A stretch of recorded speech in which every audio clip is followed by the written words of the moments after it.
You did everything right. You came in early. You stayed late.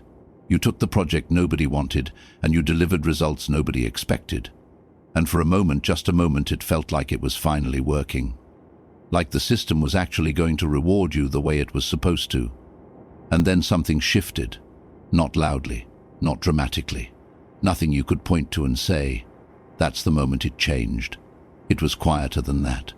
It was the kind of shift you feel in your chest before you can explain it in words. A slight change in temperature. A room that used to feel open suddenly feeling smaller when you walked in. You told yourself you were imagining it. You weren't. It started with small things. The kind of things that individually mean nothing but collectively mean everything. A colleague who used to save you a seat at lunch suddenly always seemed to have the table full by the time you arrived. A manager who used to forward your ideas to leadership stopped mentioning your name in those emails. A group chat you knew existed, you had seen it referenced twice that you were never added to. These weren't accidents, but they also weren't a conspiracy. That's the part that makes it so difficult to process. There was no meeting, no the Thesean, no moment when someone said, "Let's make things harder for this person." It was more organic than that, more instinctive, more human. And that's precisely what makes it so invisible and so devastating. You started reviewing your behavior, scanning your memory for the thing you said wrong, the boundary you crossed, the mistake you made. You replayed conversations. You reanalyzed your tone. You questioned your instincts. You started editing yourself before you even opened your mouth, trimming back, softening, shrinking, because something in you sensed that being exactly who you are had become a problem. And the cruel irony is this. The very success that was supposed to protect you had become the reason you were being targeted. Here's what nobody tells you about high performance inside a social system. Humans are not rational creatures operating inside rational institutions. We are social creatures operating inside social hierarchies. And social hierarchies have one foundational rule that overrides nearly every policy, every mission statement, every performance review system ever created. That rule is this. The group will always move to protect itself from the individual who grows too fast. It doesn't matter if you were collaborative. It doesn't matter if you shared credit. It doesn't matter if you were kind. When your output starts to separate you from the group, when your results start to make other people's results look ordinary by comparison, something biological activates in the people around you. Something ancient. Something that was built not for office buildings but for survival. Social psychologists call it status threat. The moment your presence implies that someone else's position is less secure, less significant, or less earned than they believed, you become a problem that the system needs to solve. Not because people are evil, because people are afraid. Think about how it actually played out. There was probably a moment when your work got recognized publicly. A compliment from leadership in a team meeting. An email that got forwarded a little too widely. A result that was impossible to quietly acknowledge and move on from. And in that moment, you felt proud. You should have. You earned it. But in that same moment, something activated in the people around you that you didn't see. A quiet recalibration. An invisible social calculation.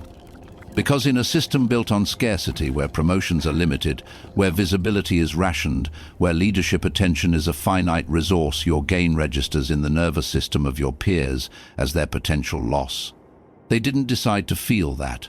They didn't choose it. But they felt it. And then slowly, unconsciously, they responded to it. The jokes about you got a slight edge. The collaboration requests got slightly less frequent. The credit for shared work got quietly redistributed in conversations you weren't part of. The narrative about who you were started shifting in rooms you never entered. You sensed all of it.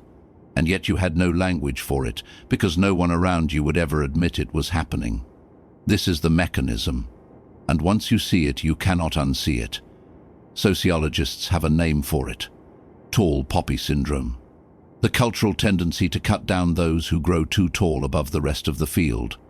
But the name, as accurate as it is, still makes it sound conscious, still makes it sound like a choice. The reality is darker and more interesting than that. What happens to high performers inside group-based social systems is not just cultural. It is neurological. It is psychological. It is rooted in millions of years of tribal behavior where an individual who accumulated too much food, too much status, too much influence represented a structural threat to group stability.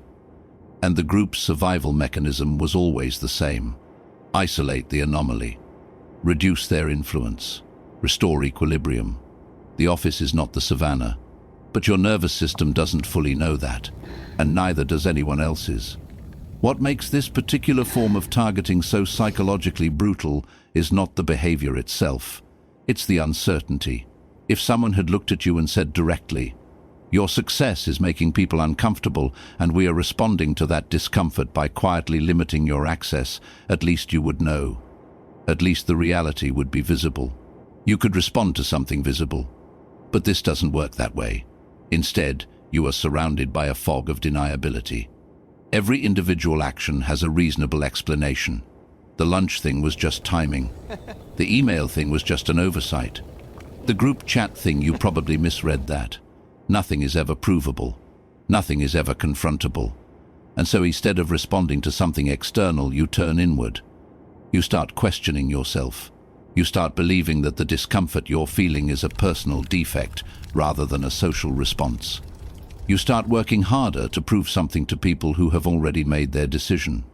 You start performing humility you don't actually feel because you've learned that visibility is dangerous. You start measuring how loud your voice is before you speak. You start managing your own presence with the same energy you used to put into your actual work. And slowly, the version of you that walked into that building confident, capable, clear gets worn down. Not by failure. By success that was never made safe to hold. This is the part that takes the longest to understand. You assumed the institution was built to optimize for performance. You assumed the feedback loops were designed to surface the best work and reward the people doing it.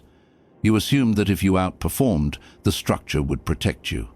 But institutions are not machines. They are organisms. And organisms do not optimize for individual excellence, they optimize for collective stability. The system is not broken when it targets high performers. The system is working exactly as it was designed to work. It is maintaining hierarchy. It is protecting the existing order. It is ensuring that no single node grows powerful enough to disrupt the equilibrium that everyone else has already organized their identity around. You were not targeted because you failed. You were targeted because you succeeded in a system that was never fully designed to hold success that it didn't control. The people who came out of this understanding still intact, they didn't survive by shrinking. They survived by understanding what they were actually navigating. They stopped reading the environment through the lens of logic and started reading it through the lens of social psychology. They stopped asking, "What am I doing wrong?" and started asking, "What is this system responding to and why?"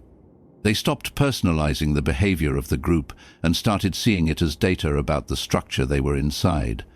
That shift from confusion to clarity doesn't make the experience less painful, but it changes what you do with the pain.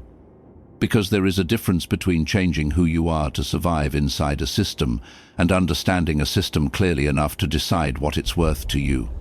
You thought if you worked hard enough, the environment would eventually adjust to you. But environments don't adjust to people. People adjust to environments. And the most important question you will ever ask inside a professional system is not, "How do I perform better?" It's, "Do I understand what I am actually performing inside?" Because the moment you stop seeing your workplace as a meritocracy and start seeing it as a social organism with its own immune responses, its own hierarchy maintenance, its own invisible rules about who is allowed to grow and how fast something changes. You stop being confused. You stop blaming yourself. You start seeing clearly. And seeing clearly in a system built on invisible rules is the only real form of power you are ever going to have. You didn't imagine it. The room really did change. Now you know why.